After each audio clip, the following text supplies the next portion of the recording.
Hey guys, it's Jess. Welcome back. Today's video is a super overdue Q&A video and I'm so sorry. I know this was supposed to go up before the year 2023 has ended. Clearly we are super into 2024 now, but life happens. Thank you guys for your patience, and as always I really appreciate you still sticking around. And now without further ado, let's get into the Q&A video. I've broken down some of the most commonly asked questions into 5 different themes. Number 1 is lifestyle and diet, 2 is studying abroad, 3 is work and career, 4 is attitude in life attitude, I don't know what that word is, 5 is going to be relationships. Let's start with topic 1, which is lifestyle and diet. One of the most commonly asked questions is how do I maintain my body type or shape? There isn't a particular diet or workout routine that I consistently stick with in order to maintain my body shape. My body shape off camera fluctuates a lot, but 3 things I would say that I do on and off.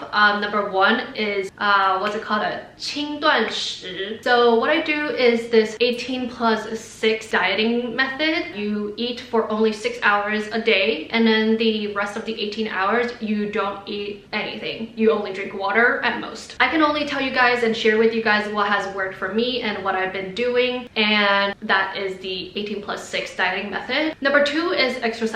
Usually I do like a 20 to 30 minute exercise on the yoga mat, and then sometimes I incorporate like light jogging or running into this exercise routine. The 3rd thing that I do is, like I previously mentioned, I run. Running is such a good way of burning calories and also just a good cardio to do. I do it on the treadmill, I do it outside if the weather's nice. It really depends on the weather and mood. I don't like to push myself to do anything in particular because I want to be sure that I will be enjoying what I'm doing. Otherwise it's just torture for yourself. That's kind of the gist of it. Question number 2, what is my height and my weight? I think I'm like 162, and then weight wise, the lightest I'll weigh during summer is probably like 43, and then the heaviest I'll weigh in recent years I think is 46, stretching to 47. Last question in this topic, how do I control my cravings? I would say I rarely control my cravings. If I'm ever craving something during the wrong hours, like for example it's like 2 a.m. in the morning, I'll just chug like a glass of water. Other ways you can control your craving, try coffee, black coffee specifically, and then the other thing is apple cider vinegar plus water. That always helps, but it's highly discouraged to have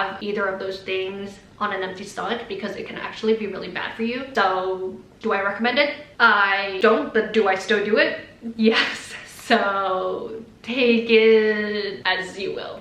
Alright, moving on to topic number 2, which is studying abroad. You guys asked me what are my thoughts and opinions on studying abroad. I don't regret studying abroad. It really puts you in an uncomfortable situation that you're going to learn a lot about yourself. Other than the fact that it was so fucking expensive, unnecessarily expensive. As an international student, I had to pay 3 grand Canadian dollars for 1 course. But nonetheless, highly recommend studying abroad if you have the means to. If not, don't force yourself to it. There are always like exchanges available. There are always studying abroad scholarships available. So look into that if you ever get the opportunity. Would I ever consider doing a master's degree? A few years ago when I did my Q&A, I was really firm on the answer no. But now, seeing how quickly and how fast the world is changing, you know, every year, every day, every month, whatever, I would consider one day potentially returning back to school to strengthen my skills, to learn new skills, to adopt new skills, expand my circle of, you know, connections, and maybe entering a new field. Who knows? I definitely feel like going back to school will allow you like a second chance in a way. Moving on to topic number 3 is career and work. 第一个问题是作为 graduate 在海外找工作的一些 tips. Socialize. Always socialize. I wish I had socialized more in college, but at the same time I knew it wasn't for me.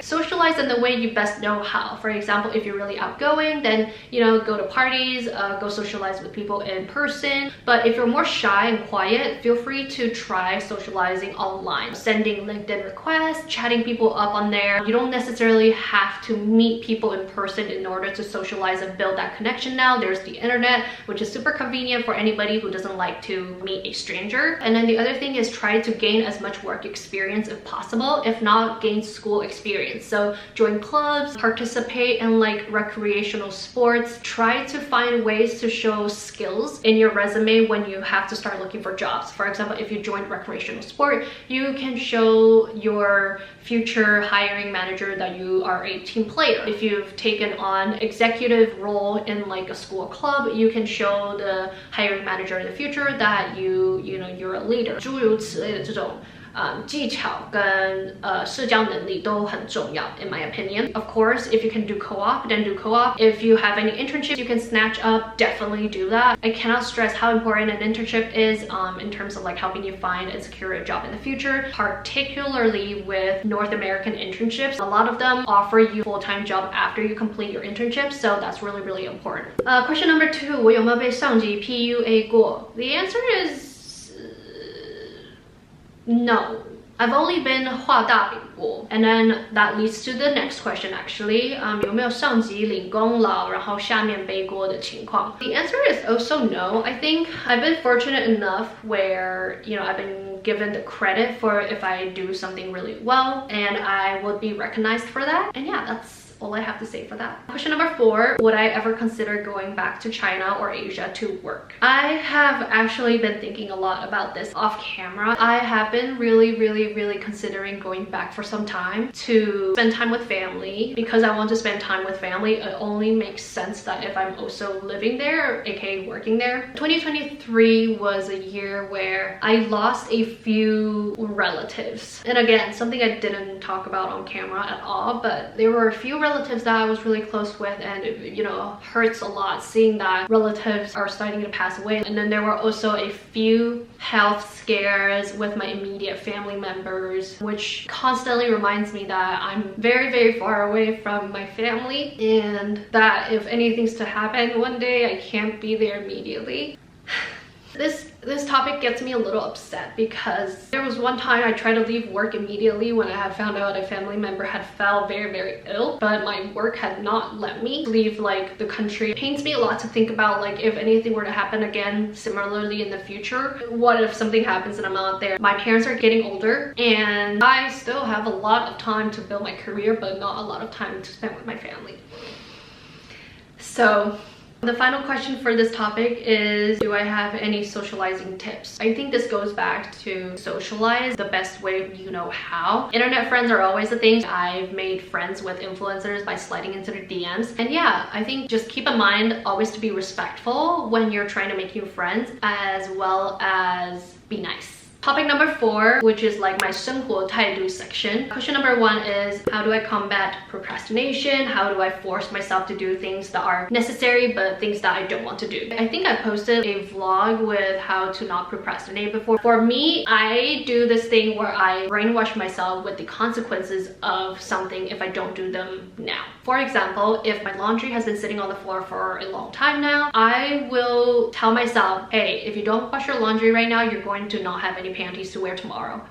So I try to remind myself of the consequences of things that I don't do. Something else I do tell myself is how good it will feel if I get this out of the way now. If I vacuum the floor right now, then it will look so much cleaner. I think at the end of the day, procrastination comes from your mindset and you telling yourself yes or no, do it now or later. Number 2 is, how do I save and how do I 克服我的购买欲? Really common answer, and one that's also worked for me, is setting up multiple bank accounts. One is for saving, which you do not touch at all, and the other one is maybe for saving for things that you want, and then the other one is kind of your daily expenses, etc. I also do keep mental tracks of things. For example, I knew that I was going back to Asia for like a family trip and for traveling in January and February. So starting from November-ish, I have been spending a lot less and have been trying to put more money away into my savings account so that when I go back, I have more money to spend. And then how do I stop myself from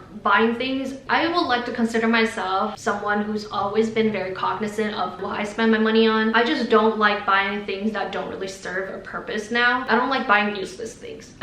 I also don't like to spend money on things that I know are going to break easily. At the end of the day, living in Vancouver is so expensive. I constantly try to remind myself to save more rather than spend more, because one day you might find yourself in a position where you need money for accidents, for whatever 突然的情况. Last question, 2 questions-ish, is about how I stay positive and excited about life, and how do I come out of my depressive episodes. First part of the question, I always make sure I have something to look forward to. I love to travel a lot, as you guys know, and so I try to plan trips months in advance, because 1, it saves you a lot of money. 2 is it gives me something to look forward to. If we're talking about short term, I tell myself in the morning, tonight I'm going to have, for example, sukiyaki, and that gives me motivation to get the day over with in order to reach nighttime and have sukiyaki. There's still so much life to all of us that I think it's so important to always have something to look forward to, and I hope that you as well get to find something that excites you to do your everyday life. Latter half of the question, which is how do I come out of my depressive episodes? This is hard because I will admit, and I think I've briefly touched upon in another vlog of mine the other day, or from a few months ago at this point. Last year I went through, I want to say, a few weeks, if not months, of just being really fucking depressed. I would wake up, first thing I do, I cry. I cry in the afternoon, I cry during the day, I cry in the evening, I cry before I go to sleep, I cry in the shower. I find myself crying all the fucking time. It was really, really bad. At the end of the day, I do believe that in order to turn things around in terms of your emotions, you have to start believing in yourself. You have to believe that things will get better. There's only so much other people can do for you, and I think that it's so important to stay strong. It really was trusting myself, trusting life will get better, reminding myself of the things I'm looking forward to, reminding myself of the things I'm excited about, reminding myself of the good things in life. You're still breathing air, you have shelter over your head, you're eating food. So many of these things we take for granted. It's really trying to get yourself to feel positive again. It's a constant battle with yourself in your head, and reminding yourself of the good things about yourself and about life. I also did a lot of journaling, writing down my negative emotions, finding ways to get the toxicity of my emotions out of my system. I was letting myself feel the emotions and getting rid of them, writing down the words I wanted to get out of my body. I was talking to people. If you're watching this video and you're feeling like you're going through a depressive episode, know that it will get better. Know that 雨过天晴, this too shall pass, and in the meantime, try to stay strong. Okay, on to our last topic of the day, which is relationships. Question number 1 is how do I deal with long distance relationships? Long distance is honestly not that hard for me. I acknowledge that I am very privileged financially. I can afford a long distance relationship because long distance is actually very expensive to maintain. You have to constantly travel to visit each other, and once you're together, you actually spend a lot of money because you want to be experiencing all the different things you didn't get to experience when you were apart. So yeah. But again, I think long distance comes down to communication, making sure you guys are spending quality time together even apart. That could mean e-dates, FaceTiming each other, Netflix parties, all these things Ryan and I have done together before, and I very, very much love doing every single one of these things with him. Final 2 questions. Number 1 is how do I manage finances when I'm traveling with my partner? Ryan and I try to split as much of travel expenses as we can, and when we're out eating, we try to split the bill in half. Final question, do I restrict my boyfriend from spending time with opposite gender friends? No. Ryan has a lot of opposite gender friends, if I must admit, and I think he will admit too, but most of these friends I've met in person or I know them already, so I don't think there's anything I need to worry about. And Ryan's a very, very, very open book. Like the guy can't lie, and as soon as he's trying to hide anything from you, you'll know immediately. Like whenever he tries to plan surprises, you just see him sneaking around trying to hide from you, and for that reason I trust him completely. With that said, this concludes our Q&A today. That was a lot of questions. I hope your question has been addressed, but yeah, I hope you guys enjoyed today's Q&A video, and I guess I'll see you guys in the next one. Bye.